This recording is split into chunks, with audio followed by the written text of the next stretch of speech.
We are the most self-cared for generation in human history. We have mindfulness apps, skincare routines, and therapy bots. Yet, we are the most anxious, depressed, and neurotic we have ever been. What if the very thing we are doing to heal ourselves is the exact thing destroying us?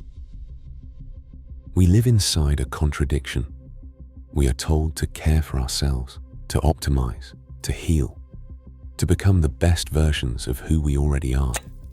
The world around us is saturated with reminders: rest, hydrate, meditate, track your moods, count your steps, monitor your sleep, curate your feed, protect your energy.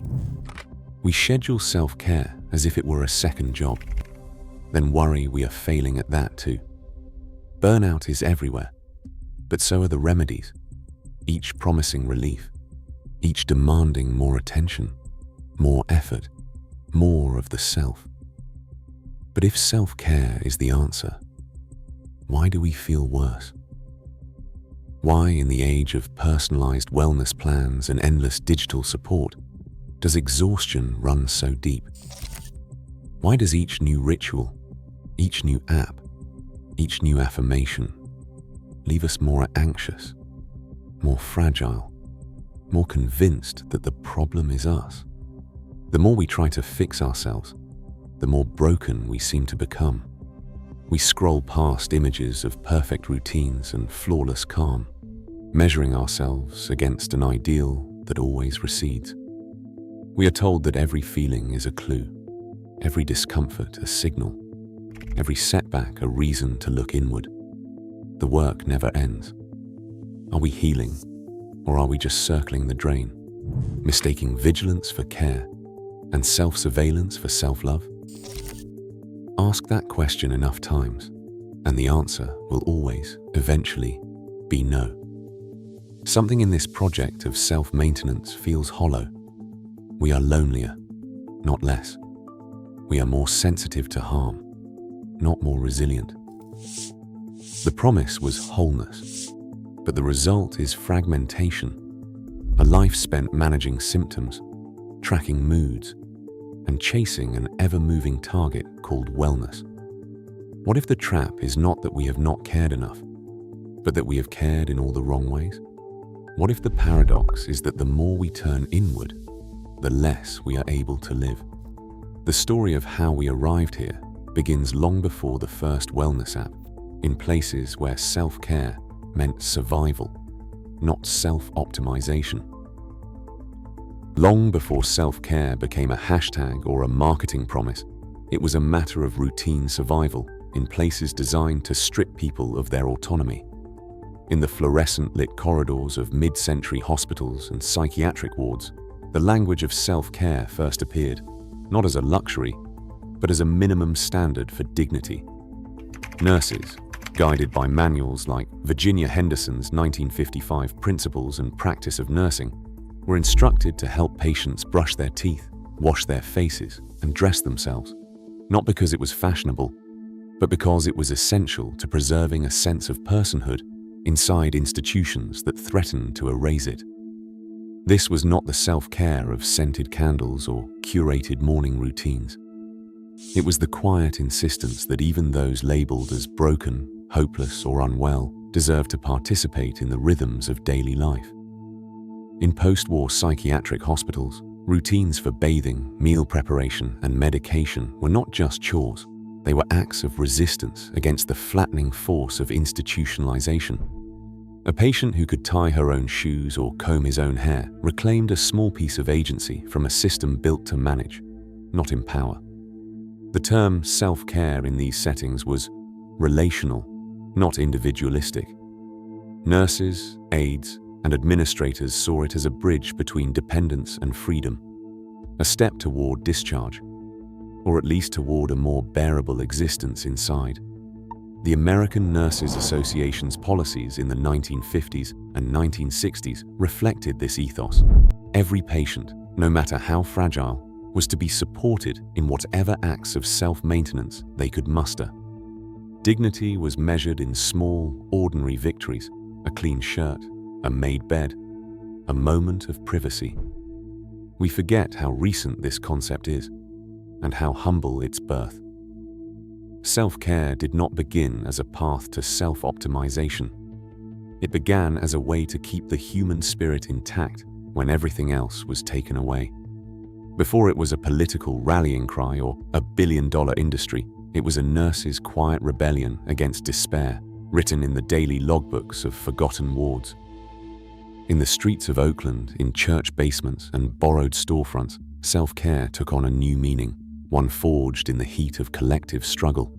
The Black Panther Party, faced with a city that would not care for its own, opened free clinics for sickle cell anemia, lead poisoning, and basic medical needs. These were not gestures of comfort, but acts of survival. For Black activists and feminists in the 1960s and 1970s, self-care was not a spa day or a scented candle. It was the difference between life and death in a world that seemed determined to grind them down.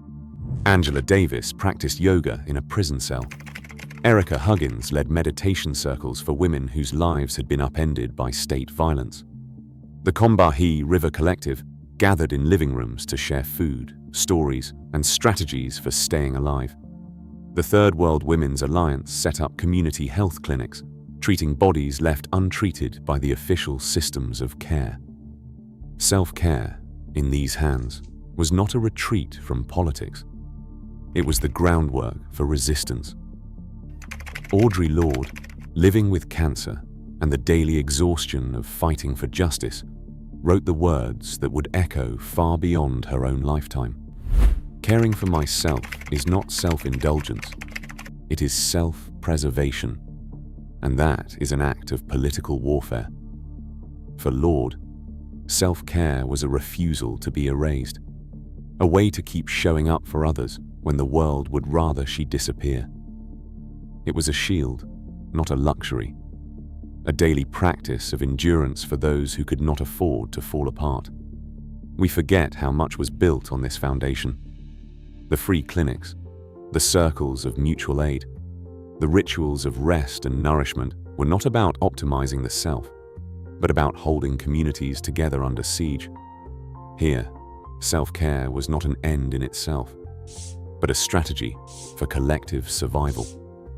Before it was branded and sold, it was a lifeline passed from hand to hand, a quiet act of defiance against a society that would rather see you broken than whole. But something happened on the way from Audre Lorde to Goop. The language of survival, once whispered in hospital wards and shouted in protest meetings, was picked up, polished, and sold back to us in glossy packaging.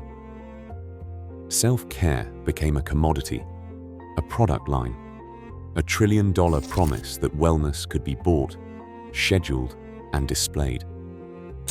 In the late 1990s and the 2000s, as the Global Wellness Institute tracked the industry's rise, brands like Goop appeared, offering jade eggs, detox teas, and scented candles as answers to exhaustion.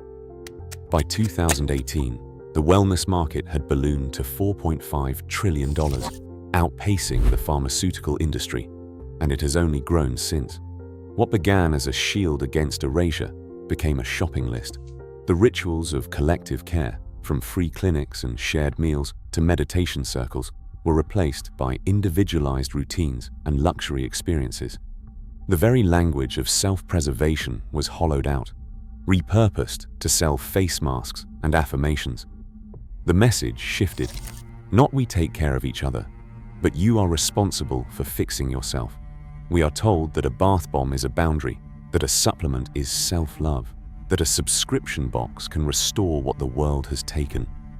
The market for wellness is infinite because the sense of lack it creates can never be satisfied.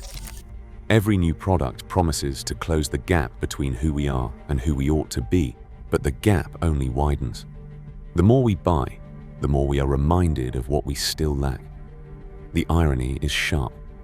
A practice born in resistance to neglect is now a tool for self-surveillance and self-blame.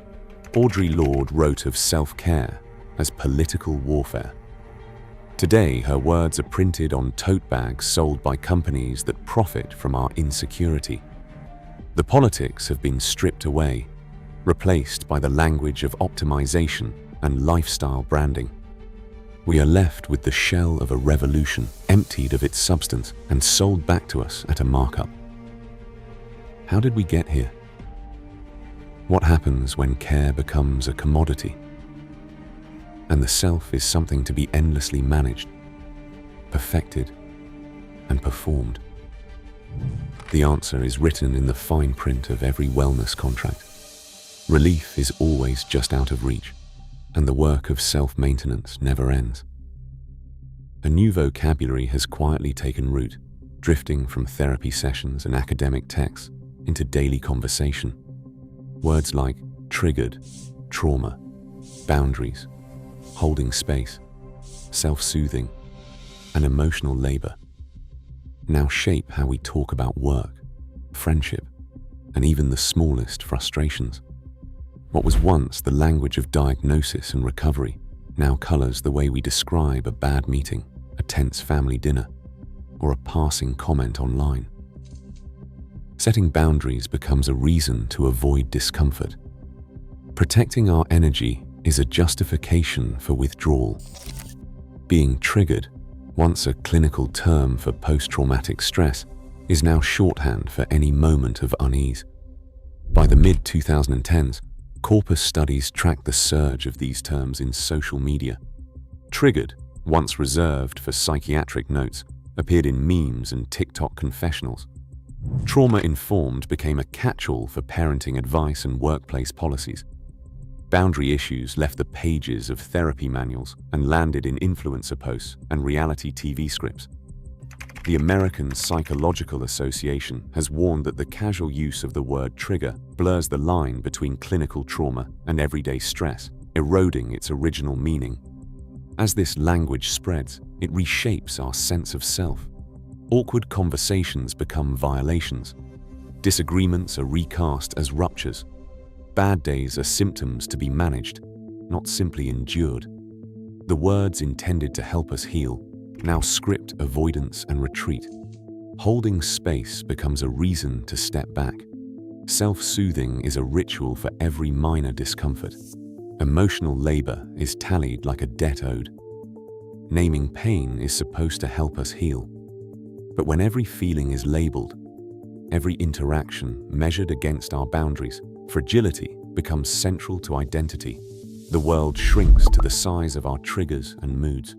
This is not resilience, but a culture that treats ordinary life as a minefield. The words we choose matter. They shape not just how we talk about pain, but how we live with it, and whether we ever move beyond it. The more we turn inward, the more the world seems to shrink. What begins as a search for relief, tracking moods, scanning for symptoms, checking in with ourselves, can quietly spiral into a loop that is hard to escape. Psychologists call it self-focused attention, but we know it as the feeling of being trapped inside our own heads. In the early 1970s, Robert Wickland and Shelley Duvall set up a simple experiment. They placed a mirror in front of a person, asked them to reflect, and watched what happened. The result was striking. When people faced their own image, their emotions intensified. Joy felt sharper, but so did disappointment. Small flaws grew large. The mirror did not heal. It magnified. Charles Carver and Michael Shire took this further. Their research showed that the more we focus on our own internal states, the more likely we are to become stuck, caught in cycles of self-critique and unable to move forward. Private self-consciousness, they found, is not a harmless trait. It is a risk factor for depression, anxiety, and the kind of obsessiveness that makes every minor setback feel like a personal failing. The more we scan for symptoms, the more symptoms we find. The more we monitor our moods, the more fragile our moods become. Susan Nolan Huxemer called this process rumination. It is not reflection. It is the mind circling the same questions, the same doubts, the same hurts over and over. until the questions themselves become wounds. Her studies found that people who ruminate recover more slowly from sadness and are more likely to become depressed again. Rumination does not solve problems. It convinces us that we are the problem. What started as self-care, checking in, being mindful, seeking insight, can slip into self-surveillance and self-doubt. The rituals intended to heal become routines of vigilance, always searching for the next crack, the next sign of trouble. We are told that attention is the first step toward healing. But what if attention, turned inward without end, only amplifies pain? What if the promise of control is really a recipe for endless uncertainty? Byung-Chul Han calls it the age of achievement, not a world of outside oppressors, but a world where we become our own taskmasters, where the command is not "you must," but "you can." We are told that every barrier is internal, every limit a failure of will, every shortfall a lack of hustle, mindfulness, or grit. The result is not freedom, but a new kind of captivity, the tyranny of optimization. The achievement subject, Han writes, is both manager and laborer, boss and employee, locked in a cycle of self-exploitation.